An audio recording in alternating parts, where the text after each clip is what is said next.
if I could be honest, I don't do it for anybody but me. Yeah. Which makes it tough. It makes it tough to be in the music industry and not be doing it for others. You know, it makes it, but it also is like invigorating because it reminds you to just like, you got it. Like, hold your own, stand firm in what you believe in. Yeah. You have a vision, just And find a those way who to get execute it, get it. Exactly. And we get it, girl. Yeah, but also, y'all know, I love all of y'all. And all of y'all that love me, like, I love all of y'all. Even though y'all don't love me, I'm giving you love. I'm giving you love. You're in the right place. It's Unpacked That with Miabelle. What's going on? I'm Miabelle. We're back with another episode of Unpacked That. And let me tell you, I'm here to unpack this girl right here, okay? Makenzie with the vocals. Hello. Girl, I am so happy to have you in this space today. I'm happy to be here. Because whenever I see a TikTok video, I don't keep scrolling. I got to listen to it about maybe 3 times. And then I'll be like, damn. Thank you. Damn. Appreciate it so much. Of course, and we're celebrating so much, like your EP. Yes. A really fucking cool EP, by the way. Thank you. Where you're giving us all the vocals, you're giving us new music, and it's just so cool to hear you in your space. Oh, thank you. One of my spaces, too. And, I can't wait for y'all to hear even more, but... Because I'm sure it all lives in there. I'm sitting on so much. Pause, but I'm sitting on so much. Oh, my gosh. Now, before we get into the music, of course, Kentucky, I want to envision you as a little girl and just what you thought your life would be like and what you were actually doing at the time, too. Yeah, so, I mean, shoot, music's my whole life, for real. I started singing when I was, like, 3. And, yeah, it's all I know. My mama and papa, which are my dad's parents, and my other mama and papa are my mom's parents. So, like, mama and papa's hard is what we say. Some people are like, Mimo, Peepaw. Right. Like, no, it's mama and papa. My dad's parents, that mama and papa, they were all very musical growing up. My dad's a drummer, you know. Former pastor, once pastor, always a pastor. So I'm a PK church kid. Yeah. With half of my family extremely musical, and all of that. And so it's just, growing up, I was surrounded by music. I was blessed. So it was normal. It was normal. Everybody singing in your space. Except everybody that could carry a tune. My mama can't carry a tune in a bucket. She can play the radio though. We love it. Yeah.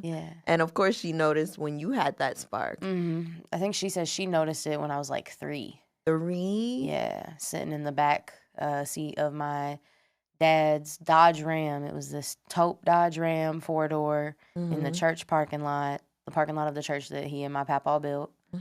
What kind of church? Baptist? No, non-denominational. It was just a community church. You know, it was, but I would say that like denomination, like theologically, it probably leaned a little bit more. It was like a mixture of people that grew up in, Baptist church, and then like some little Presbyterian here and there. Okay. But all I know is that praise and worship is a part of it. So you're gonna be singing, yeah. Devotion, but right? It wasn't a music church for real though, and not at all. Okay. Not at all. But until I started singing at it and stuff. Yeah. Yeah. It was one of those churches. I love it, and I have the fondest memories. I would sit in the one of the back pews, and I would purposefully mess everybody up when clapping, like because they clapped on the 1 and 3. Okay, they clapped on the 1 and 3 consistently, and I love that for them. I love that for them. But my daddy's a drummer. You don't clap on the 1 and 3. You don't do it. not. True musician talk, by the way. So I would try and like I'd clap on like the and of 2, and like right, and then like and then the 4, and then maybe the and of 1 or some shit like that.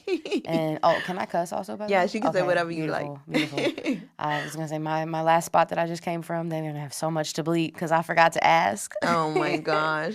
But it's okay, it's fine. Yes. But no, I grew up in church, musical church, not so much, but I kind of helped turn it into that. I feel like, it was small. There's like sometimes there were only 12 of us there. Wow, small community. To go from singing in front of 12 people to now. Yo, yeah. I don't know. I mean, like that, even that though was hard for me because like I have terrible stage fright. I don't like to sing at family Smaller reunions. crowds, I would feel. Smaller crowds, it's scarier. Oh yeah, because you pick out each individual face. You put me in front of a big crowd, there's just gonna be those normal big crowd, like, oh, there's a lot of people. Nerves. Right. You put me in front and I can like make out all the people. Because I'm gonna be able to look at each and every one of your faces. Oh my God. And if you were not fucking with me, I'm gonna see it. Oh my God. But I feel like, how could you ever get that reaction? It must all live in your head because there's no way. Yeah. No, I look, at the risk of sounding arrogant, I'm the shit. I know it. But I'm human. Yes. And we are flawed. I can know that to my core. What's your sign? I'm a Libra. Okay. I'm an October Libra. Okay. Yeah, Yep. I'm a Taurus moon, Sagittarius rising. I've been told it's a cool mixture. I think so. Yeah. One of my best friends is a Taurus. I've had quite a few feelings caught for some Sagittarius. Oh my gosh, and they're the worst, I can tell you now. But the Shoot, Taurus buddy. love, I'm with it. The Taurus Libra love's love, great. I'm with it. Libras are great. I've had mad trouble with Aquarius men. What do you think about Virgos? Because that's me. I love nice. Virgos. Thank you. I love Virgos. I've never had an issue with the Virgo. And I'm still new to astrology and stuff. Like I learned all of my chart and stuff because I moved to LA. Okay, and everybody just kept asking, huh? So I was like, all right, fuck it, I'm gonna learn it. I'm gonna figure it out. And I still don't know much, but I do now. Like, I'm able to like be like, oh yeah, so that my ex, he was an Aquarius. Or this former best friend, she was a what would July 4th be? July 4th is... If she hears this, she's going to know. But it's okay because she did me dirty. It's fine. Yeah, well, whoever. July 4th, because it's blanking. I hope you're doing amazing. It's like... What's after Gemini? Is it Cancer? My dad's a Gemini. I love my dad. I love Geminis too, and people be feeling a way about them. My poor little brother, my youngest brother, lives in a house of air signs. He's a Scorpio. Poor baby. Oh my gosh. And my dad's a Gemini. My mom's a February Aquarius. My sister's a Gemini. My brother's a Libra. I'm a Libra. Oh my God. He's just a little Scorpio right over there by himself. And he's the baby. Oh. Poor thing. But he's my twin too. Really? Oh man, our baby pictures are identical. I'm a rambler also, so like reel me in if ever I... No, it's okay because I love it. We're unpacking, baby. There we go. What is your family saying about all of the success and just seeing how you're literally graduating every time you go to something new? Yeah, no, my family are my biggest supporters. They're my biggest fans. They're my rock. They've helped me a lot.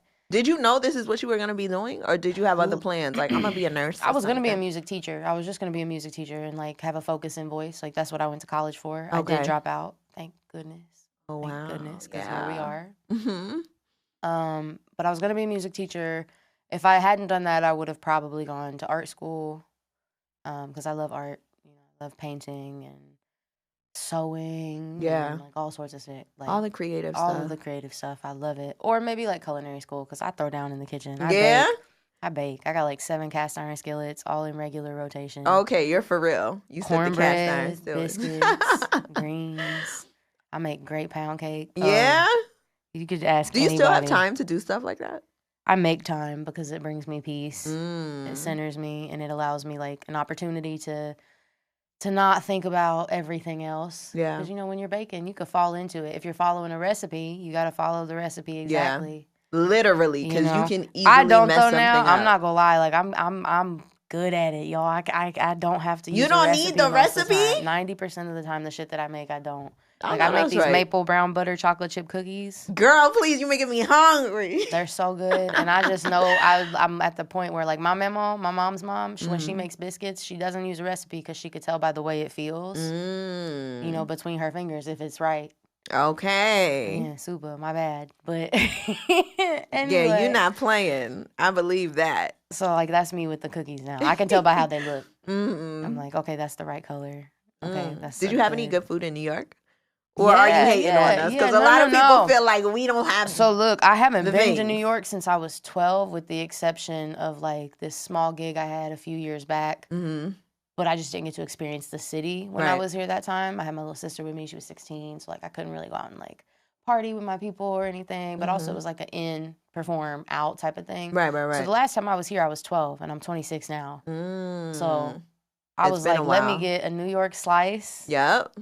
And it was cool. It was real cool. Yeah, you I think into New it? York's pizza is far superior to all the shit you could find in LA. Okay. LA pizza's trash, dude. Oh my Lord, it's What so are LA bad. staples? I don't know. Every time Everybody I go, says I feel In and like Out. Everybody says In and Out. I don't know. In and Out's overrated. I'm talking about be real food, but the tacos and all that too. West Coast is big on that. And what? Yeah, LA tacos and like birria and all that. Fire, Yeah. fire. LA's got this one really, and I'm not gonna say the name because I'm gonna gatekeep it. It's got this one. Ethiopian food is my favorite cuisine. There's this spot, and all I'm gonna say is it's on the west side, and it is so good. You know how TikTok get. You know how the internet gets. So that's good. all I'm saying. West side of Los Angeles County, somewhere, kind of, sorta. Right. Figure and it out. That might be a lie. That might be a lie. No. I love Ethiopian food though. Oh give me my some God. dorowat all day. I know that's right. All you got day. flavor in all ways, baby. I love Ethiopian food, man. Jeez.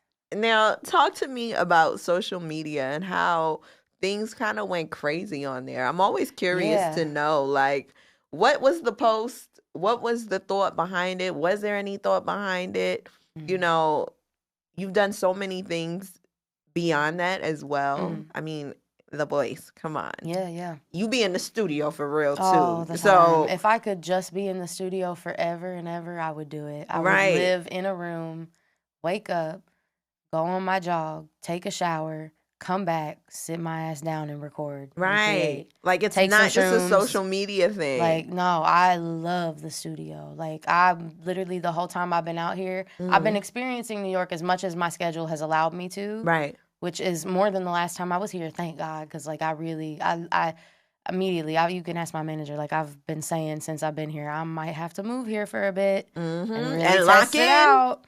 And then that's what maybe it's really for. fall in love, like, with the city, not with people. Fuck that right now. You know? No, seriously. You know. So if you want to lock in and you want to, like, I just love it. I love how tall the buildings are. Yeah, this is the place I love to be. how, like, so LA's loud, right? LA's loud, but it's like a chaotic, sporadic, energetically, like, off kind of loud. Right. New York is loud, but it's like a consistent loud. It's like very to me, like, I love it. I love it when the cicadas and stuff happen, you know, like in Kentucky when we get the cicadas, whatever time of whatever year that happens. Yeah. It's a consistent, and it's like a buzzing, but it's like, it's just there. Like, the noise in New York, I love it. Like, I love that. I'm such a, like, aural person. Yeah. Like, I love sound in so many capacities. We won't even go there. Like, I'm such a sound girl. Of course you are. And I'm opening up like this because I'll tell you about the single that I'm going to drop. It's real sexy. So that's why I'm like, you know, comfy. Okay. Comfy. Good. But I love sound. And New York has so much sound. And the people, all my interactions here have been so authentic.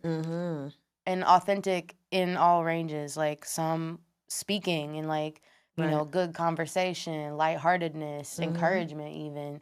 And not even just with, like, the couple times I've been recognized out here, it's been cool, you know, whatever. But even like, because I'm a smiley person. Yeah. I might not look like it right now because I'm exhausted. But I'm a positive person. I'm a very smiley person, and I smile at people. And I love it when people don't smile back at me because they are doing their shit. They're on their thing. And everybody here is so focused. Yeah.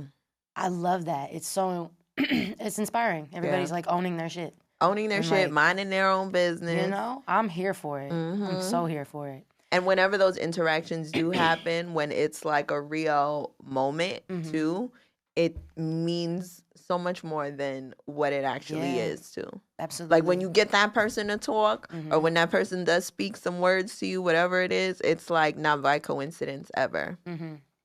So I'm happy that you're feeling the New York energy and the pizza in that way. The pizza that I had was great. Yeah. I was real drunk the first night I had pizza, so I had to have it the second night. So I could really taste it, you know? It was great. It was great. And then I stopped at one of the food trucks and stuff like that, just to, like, tie it back, because I think I started there and ended here somehow. But yeah, I'm fucking with New York heavy. Good. Heavy. I love it. Now, it's so fitting, too. Sorry to interrupt you. No, it's so of course. fitting because I've been on, like, a mad, like, East Coast hip-hop, like, thing right now. I've been listening to my music, and, like, the only other shit I've been listening to for real right now, last couple weeks, has been, like, Griselda. You know, like, I saw Conway the Machine out in L.A. at the Echoplex. You giving us range, girl. Bro, I love me some Conway the Machine, some West Side Gun. I love Benny the Butcher even. Like, I love. Do they know this? Have you been able to meet them? I haven't been able to meet him. I want to sing a my hook on a song gosh. for him or something. Like, just sample my voice. Y'all, just sample my voice. I love Benny the Butcher. And after this, I'm making a call because, that needs to happen. That'd be insane. Oh, my That'd God. be insane. We can smoke together, too. I love it. Makenzie is with all of it. All the shits. I'm with them. Oh, my God. Let's talk about this EP. Yes, ma'am. Really fucking cool EP. Yeah. Now, a lot of the production, Rob Knox? Rob Knox produced the whole EP, all 4 songs. The whole EP. And let me tell you something. You give us acapella and you also give us the live studio version. Yeah. And when I tell you, you can literally drop an album acapella and I will listen to it. I love it. Look, I'm a harmony girl. Stacks are my thing. It's almost like you don't even recognize it. Like, I'm listening straight through and I'm like, I heard this already. Yeah. In just different ways. Yep. What was that experience like working with Rob? And I'm hearing fun. Justin Timberlake came into a studio session. Oh, yeah. Like, my what? So, Rob was my 3rd session out here. I believe it was 3rd. It might have been 4th, but I'm pretty sure it was 3rd. He was my 3rd session out here when No ID started flying me out to just create and put me in rooms with producers and stuff. Shout out Donald Woodard, my lawyer. He put me in touch with No ID. He had us meet, and immediately within 15 minutes, I was like, okay, I like No. Yeah. He's cool. I feel like he could help me do some great things, you know? And so I like started communicating, and he started flying me out to like work and create and just kind of give me an opportunity to start building my sound, because I wasn't super into songwriting yet, but I wanted to be. Like, I've always written poetry, and I loved writing essays, and I love art, and I love music, and I love singing, and I love lyrics, and I love the technical points of listening to music. I love all of it, but I've never really gotten to experience it. I'd released like some cover projects, and I'd had a little EP that we ended up having to take down for other annoying reasons, but it's fine. It's whatever. It's nothing crazy. But I'm glad everything like kind of panned out the way that it did, because I started working with Rob. It's one of the first songs that I made. It is the first song I made with Rob, but one of the first songs I made, like, period. I hadn't even written 10 songs yet, and we did maybe. Like, that's how new I was to songwriting. Wow. Like, I had maybe written 6 songs. Did you go through any process with that? Because I always think, too, when we're used to hearing covers, or even with hip-hop artists, when they do a lot of freestyles, I always wonder, like, can you write a song, though? How does that work? Or how do you train yourself to be able to do that? Right. Because this is what was new to you in that way. I think a big portion of it is just about embracing the vulnerability of writing, because it's hard, especially hard to do in a room full of people. Yeah. You know, it's not as hard for me now because I've been doing it for a couple years now, like consistently, like heavy. I could do it all day, every day. I love it. Like, I was going to say this earlier, but then I got sidetracked. Hashtag ADHD. I was just talking to my boy Deuce. Shout out Deuce, Devontae. Such an amazing musician, producer. He's in Detroit right now. He's one of my boys in Gardena that I've been like locking in with sessions and stuff. Dude's insane. But like, I've been working a lot with him. Yeah. And we've literally been, bro, I can't wait to get back and start working again. I can't wait. Like, just, I could be in the studio all day, every day. And it's because I think I like went through that phase of being uncomfortable and nervous that the shit that I was writing wasn't going to be something that was received well. But I toughed it out, sucked it up, and just did it. And so, like, maybe, for example, when we started writing that, I was just sitting in there. Rob was making a beat. We had made our introductions, talked a little bit, got to know each other a little bit. We were at United Recording Studios in Hollywood, right on Sunset, in Room D. Fantastic room. I wish it was still in use. But it's fine. It's fine. Fantastic room. Lots of memories. Amazing memories. And he had started making a beat, and I was really fucking with it. I was like, that's hard. It's giving me like late 90s, early 2000s R&B, but a little something different. I don't know what it is different. Maybe it'll be my voice that makes it different. I don't know. Yeah. But I just started writing. I had a hook almost instantly for it once we got it to a good point. And I was singing it, and I probably sang that shit for an hour. Really? Like, just sitting there in the chair trying to, like, make sure that I had it where I wanted it. And he looked over. I don't remember if he looked at me or if he looked at just one of the other people that were in there. It might have been one of Dion's assistants, or maybe it was the engineer, Jim Caruana. Shout out Jim, love Jim. I love all these people, so I'm gonna be like saying names quite a bit. It's just because I have so much love for all of them because they're all there in the beginning for me. But he looked at him and he was like, "She could do this all day, couldn't she?" I said yes. And I don't think he was talking to me, but I said yes, like he was. And he was like, "Okay, well, I love what you're doing." He's like, "Maybe just sing this one note different." So he vocal produced me a little bit for a split second. Yeah. Which we'll get into that in a second because I love vocal production. But he was like, "Sing this," and he's like, "And then get in the booth and record it." Like he's like, "Just go sing it. It sounds great. You're gonna kill your voice if you just keep sitting here doing this." He's like, "Just get in the booth." And I was like, "Okay, all right, let's do it." And I got in the booth and we laid the hook and then we wrote the rest of the song. I had a little help from Love My Sweet and Hope Shorter, two friends of mine out in LA. Although, Hope, you need to get your butt back to LA. Get out of Arizona. Come back to me, my love. Jesus. Yeah, so I had a little help from them, and we wrote the song. And I feel like we had it written in about a day. Like, I think it only took us a day to write it. Love My Sweet laid the second verse, because I knew I wanted a male lead. So he laid the demo for me. And circle back 2 years later, you know, I'm signed officially. And we're, like, putting the album, like, the EP together. And I just loved the way that track came together. So now it was like, it has to be the first track on the album. It has to be the first single. And it's perfect. You did that 2 years ago? Yeah, 2 years and some change. Wow. Yeah. That when I tell y'all, I'm sitting on so much music. Wow. I got so much to drop. When it comes to the genres, because I know there's always talk about, you know, what artist falls into what when it comes to R&B, when it comes to pop, when it comes to whatever music that they're making. What do you feel for yourself? Because I know your last EP, Love Makenzie, with the covers too, that was categorized as pop. Yeah. And even listening to it, a lot of R&B songs on it. Yeah. A lot of soul. And then I see this one is categorized, of course, as R&B and soul. Do you find any gripe with, you know, kind of putting yourself in a certain genre, or are you just for it all? I love that you asked this, actually. So, I love so much music, like so many different genres. And I can hear it in you. There's like, so much y'all more. Wouldn't guess. Like, a lot of y'all probably know now, if you know who I am, you probably know now that I like metal. I'm such a metal head. But I love, ignore my stomach also, y'all. I'm dehydrated. And that's also, quick fact, when your stomach growls, you're probably not actually hungry. You're probably dehydrated. Really? Yeah, I didn't hear it anyway. Yep. But thank God we got the I'm just saying, in case the mic picks it up. Sorry in advance, y'all. But no, what was I saying? Genres, music genres. I listen to metal, I listen to jazz, I listen to country, I listen to classic rock, I listen to hip hop, R&B, soul, neo soul, funk, like you name it, I like it.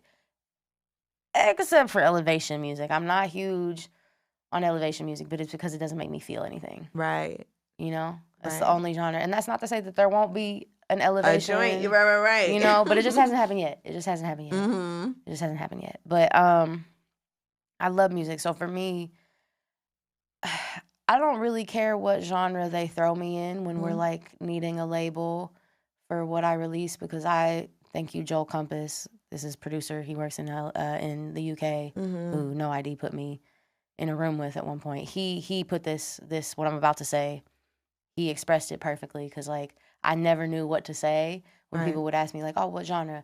Everything for me is going to be R&B at its core. Because it's my favorite genre to sing outside of gospel. Thank you for that. It's always going to be infused with so many different things, though. Even if they're small, like the smallest of nuances or affects even, that you won't be able to like the ordinary listener who's just on their way to work and maybe can't carry a tune in a bucket, but they love music, they might not pick up on all of the little things. Like, oh, maybe the way that I slid this note up reminded me of the way Robert Plant, the lead singer of Led Zeppelin, slid a note up in a song. Like, it's little shit, but I pull from everywhere because I have so many songs up in this big old noggin of mine, y'all.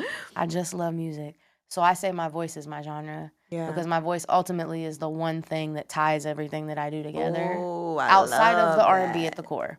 My voice is my genre. Yeah. That's a bar right there. So shout out Compass UK. We got some killer shit coming with him too, man. I'm telling you. Cannot wait. I'm excited for you.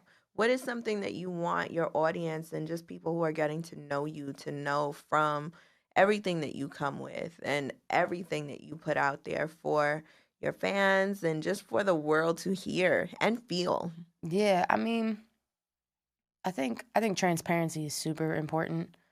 I don't do music for anybody but me. It's a complete pleasure and bonus and honor that it affects people in the way that it does, and that people love it and that people find joy in it. But I do music for selfish reasons. It's because I refuse to do anything else at this point. I've done other things, and it just doesn't work, and it just doesn't feel good for me. Yeah. So I do me. I make this shit work because it's what I want to do. It's literally just the biggest plus in the world that other people love it, and I'm super grateful that they do. But y'all just know that if I could be honest, I don't do it for anybody but me. Yeah. Which makes it tough. It makes it tough to be in the music industry and not be doing it for others.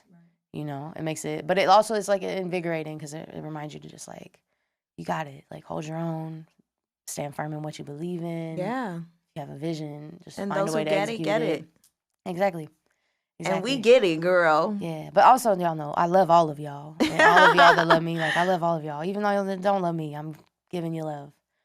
I'm giving you love, but... We love it. We love it. We love it. We love it. This EP, are you going to tour with it? Because I've started you've been performing. Yeah. I've started performing a little bit. Mm-hmm. I do have a single coming out July 26th. Okay. And from there, I'm hoping that the snowball is just going to keep getting bigger and bigger and bigger, and more songs are going to be coming out. I will always sing some of these songs when I do go on tour, for sure. I don't know that I'll sing every song on the EP for tour because I hope to have a lot more music out by the time the tour happens. Yeah. So yes and no, I guess, to that question. Okay. I'll sing some of them. I might switch it up from time to time. Right. But I'm hoping to have a lot of other shit that I want to sing too, you know? Yeah. That, and I want to do covers also on my tour, because covers are kind of what got me where I am. So when you do come and see me in concert, y'all expect 1 or 2 covers for sure. Please bring them on. Maybe 4. What's your favorite cover to sing right now? Oh, I'm such a flowetry girl. I love singing Say Yes. It's one of my favorite songs to sing. I love singing Weak by SWV. I love singing... all the girls that all could the sing. girls. Yeah. Especially back in school, Weak is always what they led with. It's great. I was just singing that with my friend last night, walking down the street. You know? Say Yes, Weak, and one more. Yep. One more. Say Yes, Weak, and it's hard because I've been listening to my own shit lately. My own shit, and like fucking Griselda. Like that's like all I've been listening to lately, and some Hiatus Coyote because I know that's right. I love Napalm. Her voice is amazing. I would say... I'll add my favorite cover from you. Go for it. Emotion. Oh, that's... Okay, I wasn't expecting that one. That's a throwback. That's a throwback, for sure. For sure. I would say I Love Forever Don't Last. I don't perform that one very often, but I did a cover of it not too long ago. And it didn't pop off like I thought it was going to, but that's okay because I'll listen to it and I'll be like, damn, you did what else? Fire We Make. Because that is my song. I love that. I love that song. Love Maxwell. I saw him in concert a couple years ago at Cincy Fest. It was him, Tamia, and Earth, Wind, and Fire. I literally woke up the next morning because of the shoes I was wearing. I had blisters on the bottom of my feet that kept me from being able to walk. Oh, my God. I had a gig a day and a half later. Still could not walk, but had to. Oh, my gosh. It was the worst. And I didn't get paid for that gig.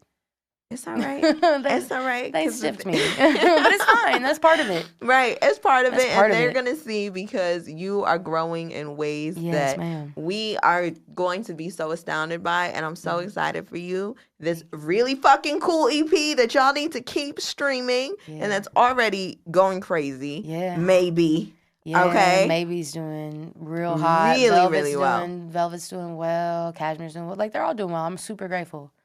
Super grateful. And we're grateful to have you. Thank you so much, Makenzie. Thank you. Unpack That with Miabelle. You're in the right place. It's Unpack That with Miabelle.